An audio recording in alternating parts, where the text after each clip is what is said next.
కాసేపట్లో మాజీ ఎంపీ నందిగం సురేష్ ను పోలీసులు కస్టడీకి తీసుకున్నారు. 2 రోజుల పాటు నందిగం సురేష్ ను విచారించనున్నారు పోలీసులు. టీడీపీ కార్యాలయంపై జరిగిన దాడి కేసులో గుంటూరు జైల్లో రిమాండ్ ఖైదీగా ఉన్నారు నందిగం సురేష్. జిల్లా జైలు నుంచి మంగళగిరి పోలీస్ స్టేషన్ కు నందిగం సురేష్ ను తరలించనున్నారు. ఇక విచారణ సమయంలో సహకరించలేదని తమ కస్టడీకి అప్పగించాలంటూ కోర్టును కోరారు పోలీసులు. ఇరుపక్షాల వాదనలు విన్న కోర్టు 2 రోజుల పాటు నందిగం సురేష్ ను పోలీస్ కస్టడీకి అనుమతిస్తూ ఆదేశాలు జారీ చేసింది. అయితే ఇవాల్టి నుంచి 2 రోజుల పాటు పోలీసులు విచారణ చేయనున్నారు. నేడు మధ్యాహ్నం 12 గంటలకు విచారణ ప్రారంభం కానుంది.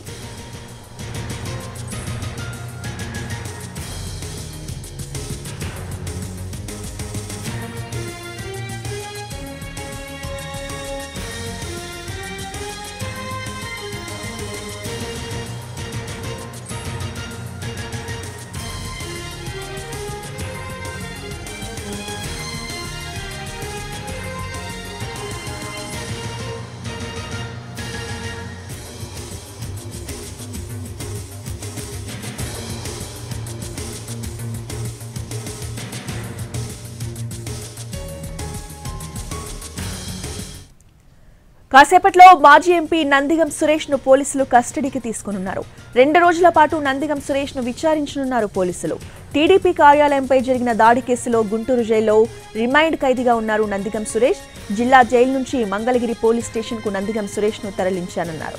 అయితే విచారణ సమయంలో సహకరించలేదని తమ కస్టడీకి అప్పగించాలంటూ కోర్టును కోరారు పోలీసులు. ఇరుపక్షాల వాదనలు విన్న కోర్టు 2 రోజుల పాటు నందిగం సురేష్ ను పోలీస్ కస్టడీకి అనుమతిస్తూ ఆదేశాలు జారీ చేసింది. దీంతో ఇవాల్టి నుంచి 2 రోజుల పాటు పోలీసులు విచారణ చేయనున్నారు. నేడు మధ్యాహ్నం 12 గంటలకి విచారణ ప్రారంభం కానుంది.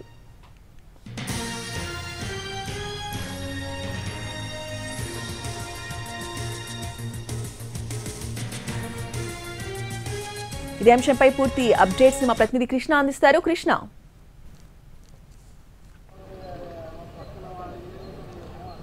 Thank you. టీడీపీ కేంద్ర కార్యాలయంపై జరిగినటువంటి దాడి కేసులో ఇప్పటికే మాజీ ఎంపీ నందిగం సురేష్ను అరెస్ట్ చేయడం జరిగింది. ప్రస్తుతం అతను జిల్లా జైల్లో రిమాండ్ ఖైదీగా ఉన్నారు. అయితే విచారణ సందర్భంగా పోలీసులకు నందిగం సురేష్ పూర్తిగా సమాచారం ఇవ్వలేదు.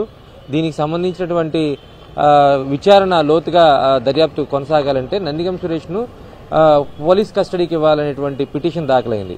దాని మీద కౌంటర్ ఫైల్ కూడా దాఖలు చేయాలనేటువంటి కోర్టు ఆదేశాలు, ఆ తర్వాత జరిగినటువంటి వాదోపవాదాలు, 2 వర్గాలకు సంబంధించినటువంటి న్యాయవాదులు కూడా విచారణ సందర్భంగా దానికి సంబంధించినటువంటి కోర్టు విచారణ సందర్భంగా వాదనలు వినిపించారు. ఆ తర్వాత ఫైనల్గా 15వ తేదీ అంటే ఈ రోజు మధ్యాహ్నం 12 గంటల నుంచి 17వ తేదీ అంటే మంగళవారం మధ్యాహ్నం 1 గంట వరకు సురేష్ను పోలీస్ కస్టడీకి ఇవ్వాలనేటువంటి కోర్టు ఆదేశాలు వచ్చాయి.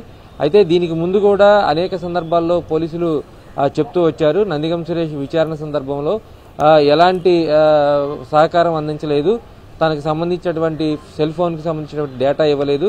అదేవిధంగా టీడీపీ కేంద్ర కార్యాలయంపై జరిగినటువంటి దాడి జరిగిన రోజు ఎక్కడ ఉన్నారు, ఆ సందర్భంగా తన గన్మెన్లను ఎక్కడ పంపించారు అనేటువంటి విషయాలను కూడా ఎక్కడా చెప్పలేదు అనేది పోలీసులు వాదిస్తూ వచ్చారు. ఇవాళ వాటన్నిటికీ సంబంధించినటువంటి ప్రశ్నలను మరొకసారి సురేష్ ముందు ఉంచేటువంటి అవకాశం కనిపిస్తోంది. సో నందిగం సురేష్ను ఈరోజు మధ్యాహ్నం అంటే ఇప్పటికే ఈ ప్రాంతానికి చేరుకున్నారు మంగళగిరి రూరల్ పోలీసులు. మనం ప్రస్తుతం గుంటూరు జిల్లా జైలు వద్ద ఉన్నాం. గుంటూరు జిల్లా జైలు వద్ద ఇప్పటికే ఇక్కడ మంగళగిరి రూరల్ పోలీసులు చేరుకున్నారు.